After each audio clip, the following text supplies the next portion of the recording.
की ब्रीफिंग होगी, ये बड़ी खबर आपको बता रहे हैं। दूसरी बार ऑपरेशन सिंदूर पर ब्रीफिंग होगी। सेना की बड़ी प्रेस कॉन्फ्रेंस आज शाम 5:30 बजे होने वाली है। आपने कर्नल कुरैशी को सुना, जिन्होंने सुबह सुबह आज प्रेस कॉन्फ्रेंस में बताया था कि कैसे भारत के मिलिट्री इंस्टॉलेशंस को निशाना बनाया, लेकिन हमने जवाबी फायर किया है और जवाब में उनके सैन्य बेसों को निशाना बनाया। आज 5:30 बजे सेना की प्रेस कॉन्फ्रेंस, सेना की ब्रीफिंग में क्या कुछ जानकारी दी जाएगी, ये एक नियमित रूप से जानकारी अब सेना हम देख रहे हैं पिछले 3 दिनों से दे रही 5:30। बिल्कुल, गुरसिमरन इस वक्त हमारे साथ जुड़ गए। गुरसिमरन, अपडेट बताएं।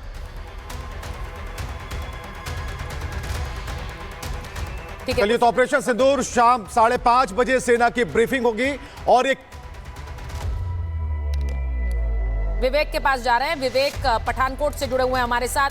विवेक, जरा बताइए, हम तस्वीरें दिखा रहे हैं पठानकोट से, जरा क्या रिपोर्ट है आपके पास, जरा दिखाइए। होनी है, मुझे लग रहा है शायद वो एक रिपोर्ट हमारे लिए कर ही रहे हैं इस वक्त। जी हाँ, मैं पठानकोट के कई इलाकों में घूम रहा हूँ। इसके पहले जब मैंने पिछले बुलेटिन में लाइव दिया था तो मैंने आपको तस्वीरें भी दिखाई थी और अभी भी मैं आपको एक बार तस्वीरें दिखा देता हूँ बॉर्डर के। इसके अलावा मैं ये भी जानकारी दे देता हूँ कि जो शाम को सेना की ब्रीफिंग होने वाली है वो काफ़ी अहम है, क्योंकि अब की बार जो कल रात को पाकिस्तान ने हमला किया है और आज जो पठानकोट के इलाके में दिन में हमला किया गया है, सायरन बज रहे हैं, अभी एहतियातन पूरे बाजार बंद करा दिए गए हैं, और जो उसको लेकर भी और कई इलाकों में जम्मू में जो ये लगातार फायरिंग हो रही है, शेलिंग हो रही है, उसको लेकर भी जो जानकारी सामने आएगी। इसके अलावा जानकारी ये भी है कि लश्कर के जो 5 टॉप कमांडर हैं वो ढेर कर दिए गए हैं। मुद्दसर खडियान खास, जो अबू जुंदाल के नाम से है, ये लश्कर का जो कमांडर था, इसका जो मरकज तैयबा था ये मुरीद के में था, और इसके अलावा हाफिज मोहम्मद जमील, उसको भी ढेर कर दिया गया है ऑपरेशन सिंदूर के दौरान। हाफिज मोहम्मद जमील जो है जैश का सरगना मसूद अजहर जो है उसका ये साला लगता था, इसको भी ढेर कर दिया गया है। मोहम्मद यूसुफ अजहर जो है वो जैश का आतंकी था, वो भी उसका साला लगता था मसूद अजहर का, उसको भी ढेर कर दिया गया है। ये IC 814 जो है उसके अपहरण के मामले में जो था वो वांटेड था। इसके अलावा खालिद जो है उसको भी ढेर किया गया है। अबू आकाशा उसको कहते थे, ये लश्कर तैयबा का आतंकी था। मोहम्मद हसन खान, पठानकोट की तस्वीर दिखाइए जरा। पठानकोट से हम ग्राउंड रिपोर्ट जा रहे हैं, दूसरी तरफ एरावत के पास जाते हैं। एरावत, जरा आप बताइए, आप जहां मौजूद हैं, शेलिंग रात को हुई है, उसके बाद ड्रोन्स हमारी तरफ फेंके गए हैं, वहां से क्या रिपोर्ट है?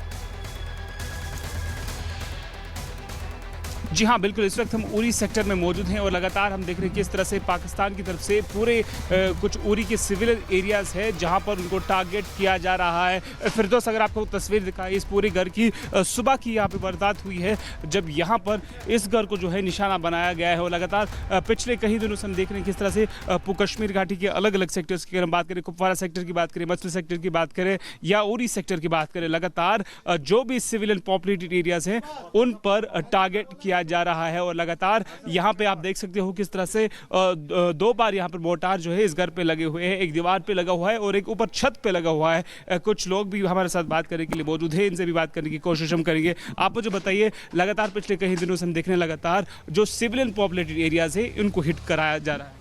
आज जिस तरह लगातार सीज़फायर वायलेशन का उल्लंघन किया गया है यहाँ उड़ी सेक्टर के हवाले से, लेकिन पाकिस्तान की जानिब से जो है सिविलियन टारगेट किया जाता है, सिविलियन आबादी को टारगेट किया जाता है, तो बहुत ज़्यादा प्रॉब्लम हो रही है, क्योंकि यहाँ पर लोग घरों में थे। उस बीच इसको जो है सुबह बहुत ज़्यादा शेलिंग हुई 5 बजे के करीब, तो यहाँ पर इसको हिट किया गया, तो काफ़ी नुकसान, शुक्र यहाँ पर कोई जानी नुकसान नहीं हुआ, लेकिन माली नुकसान बहुत ज़्यादा हुआ।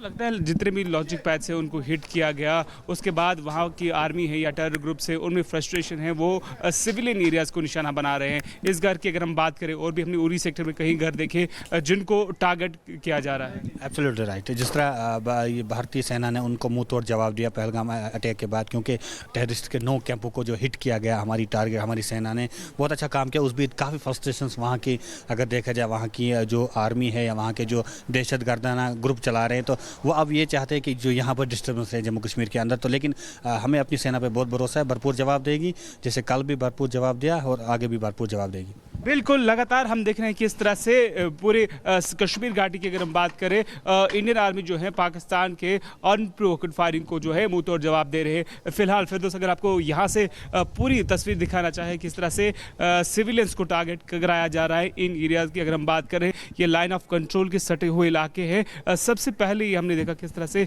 यहाँ पे उन एरियाज़ को हिट कराया जा रहा है जो बिल्कुल पास वाले इलाके हैं, जो सिविलियन पॉपुलेशन एरियाज है उनको ज्यादा से ज्यादा निशाना बनाने की कोशिश की जा रही है। ये वो इलाके हैं जो ज्यादा सीज फायर की वजह से प्रभावित हुए, वहां से लोगों को दूसरी जगह पर शिफ्ट किया गया है, लेकिन एहतियात के तौर पर और भी बड़े कदम उठाए जा रहे हैं। बता दें आपको कि सीमा से सटे इलाकों में अब ट्रेन नहीं चलेगी, ये जानकारी मिल रही है। रात में राजस्थान पंजाब में ट्रेन सेवा प्रभावित हुई है। पश्चिमी रेलवे ने गुजरात, राजस्थान और पंजाब बॉर्डर से सटे इलाकों में रेल सेवा को रात के समय सस्पेंड कर दिया है। रात में ट्रेन नहीं चलेगी, सीमा से सटे इलाकों में यह साफ कर दिया गया है। राजस्थान, पंजाब, गुजरात ये वो इलाके हैं जहां शाम को 5 बजे के बाद ट्रेन सेवा प्रभावित रहेगी। गुजरात, राजस्थान, पंजाब, एक बार फिर से आपको बता रहे हैं, पहले इन जगहों पर एयरपोर्ट बंद किए गए थे, लेकिन अब यहां पर शाम को 5 बजे के बाद ट्रेन भी नहीं चलेगी, बल्कि कई जगहों पर तो बाजार तक शाम को 5 बजे के बाद बंद करने की खबरें हैं। यानी जैसलमेर समेत कई ऐसे इलाके हैं जहां पर रात को बाजार बंद हो रहे हैं, वहीं दूसरी ओर ट्रेन सेवाएं प्रभावित हुई है। सृष्टि, सीमावर्ती क्षेत्रों में गाड़ियों का परिचालन स्थानीय प्रशासन के साथ क्लोज कोऑर्डिनेशन में किया जा रहा है और उधर से लोगों को लाने के लिए, जबकि एयरपोर्ट कई बंद हो चुके हैं, हम लोगों ने विशेष गाड़ियों के परिचालन का फैसला किया है। कल के डेट में भी हम लोगों ने जम्मू, उधमपुर और फिरोजपुर से करीब 6 गाड़ियों का परिचालन किया था।